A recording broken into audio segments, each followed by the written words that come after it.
Hi, my name is Maddie, and I am going to be debating suspending human rights for security reasons.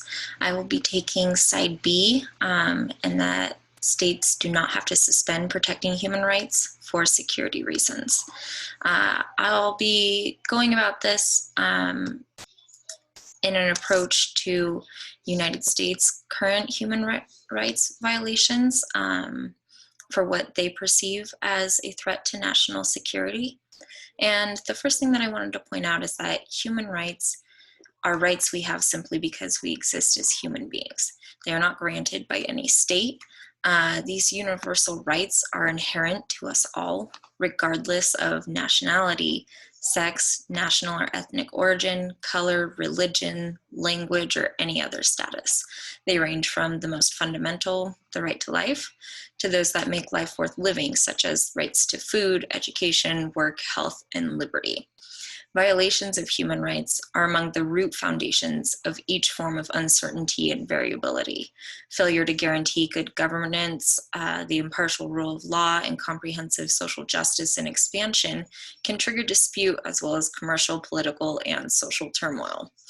On multiple fronts, the United States government is violating human rights in the name of national security, often in violation of both US law and international law.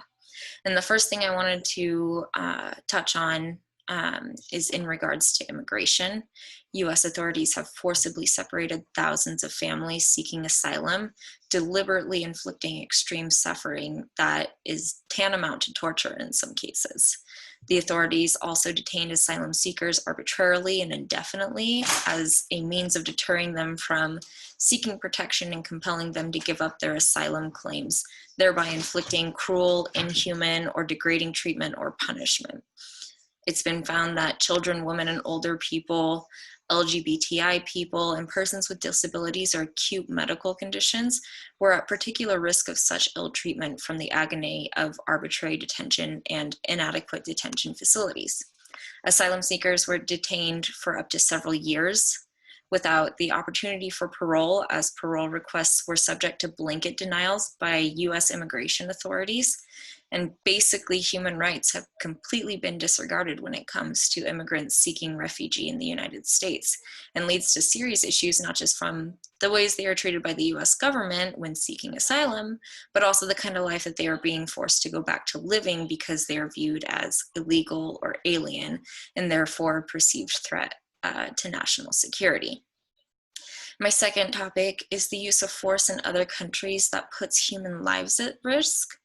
Under its flawed global war doctrine, the US repeatedly resorted to lethal force in countries around the world, including armed drones, which is in violation of its obligations under international human rights law and, where applicable, international humanitarian law.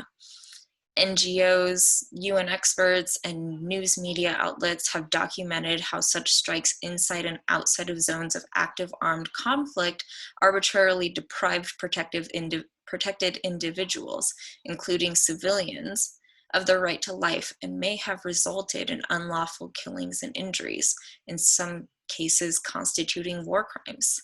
The weakening by the US government of protections for civilians during lethal operations increases the likelihood of unlawful killings. It impedes the assessment of the legality of strikes and prevents the accountability and access to justice and effective remedies for victims of unlawful killings and civilian harm. For instance, despite the tripling of airstrikes in Somalia in 2018, the US government claimed that no civilians were killed or injured. It only admitted to having caused such casualties in April of 2019, following the publication of an Amnesty International report setting out irrefutable evidence of such killings.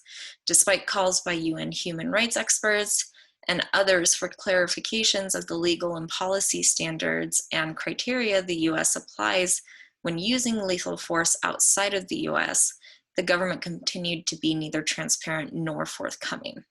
And the fact that the United States has to hide the civilian casualties shows that the government knows what they are doing is an extreme violation of human rights and for what they perceive as a national security threat. And my third point, and one that I think is very pertinent to my argument, is the detention of people who pose as a threat to US national security. Basically, a decade after dozens of detainees were held in a CIA-operated secret detention program, which was authorized from 2001 to 2009, during which systemic human rights violations were committed, including enforced disappearance and torture, no person suspected of criminal responsibility had been brought to justice for these crimes, and the limited investigations conducted were closed with no charges being brought against anyone. This points out the fact that going outside of the judicial system and violating human rights in order to avoid perceived national security threats does not achieve the outcomes that could have taken place in a legal manner. From these points alone, I believe that states do not have to suspend human rights for security reasons, and that human rights are much more important than what countries may perceive as a threat. Thank you.